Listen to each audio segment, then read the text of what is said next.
y la Cámara Secreta, de J.K. Rowling.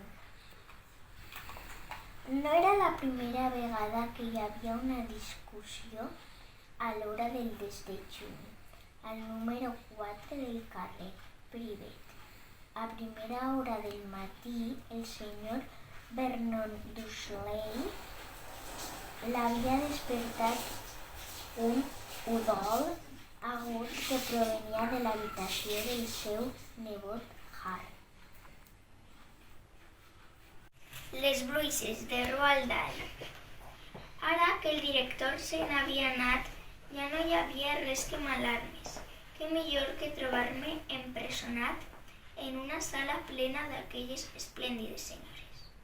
Si mai hi arribava a parlar, fins i tot els podria suggerir que vinguessin a fer una mica de prevenció de la crueltat amb els nens a la meva escola.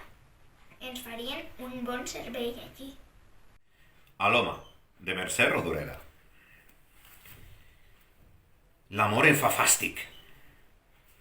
Havia pensat tota la tarda en aquell pobre gat i, sense voler, va tancar el reixat d'una revolada.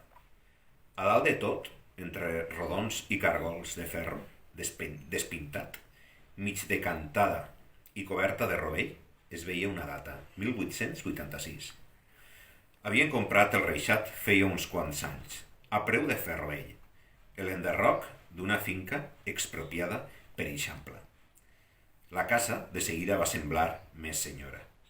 I el jardí. Abans tenia una porteta de fusta i si el que hi entrava era massa alt, s'havia d'aixupir una mica. Mor una vida, es trenca un amor, de Joan Pla. El baladre creixia en companyia d'un riu de pedres i per això, quan jo era més menuda, pensava que el barranc deuria fer olor de pedra ramblenya. El barranc lliscava com una serp ampla i es perdia tot buscant la mar entre una renglera de lledoners que a la tardor dibuixaven lledons negres entre el seu verd. A mi m'agradava baixar al fons del barranc i jugar-hi amb l'arena. Feia clots ben grans i després hi abocava la cara i confessava els meus secrets de xiqueta solitària. I en acabat, arrencava unes flors de baladre i les tapava amb la sorra. Calia que s'inarcissen i podrissen, perquè si no, algú descobriria aquells secrets amagats. Mor una vida, es trenca un amor, de Joan Pla.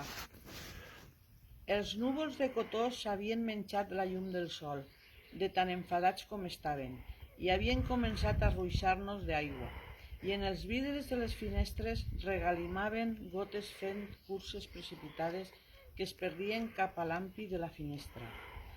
La mare havia encès la llar de la casa, perquè afirmava que la minyona tenia mans de manobre i encenia el foc de tal manera que la casa s'omplia de fum.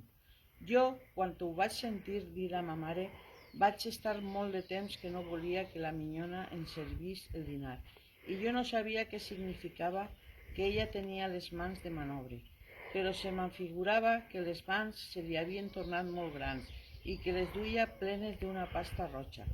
I això devia ser perquè les portava sempre escaldades de tant de rentar la nostra roba a mà.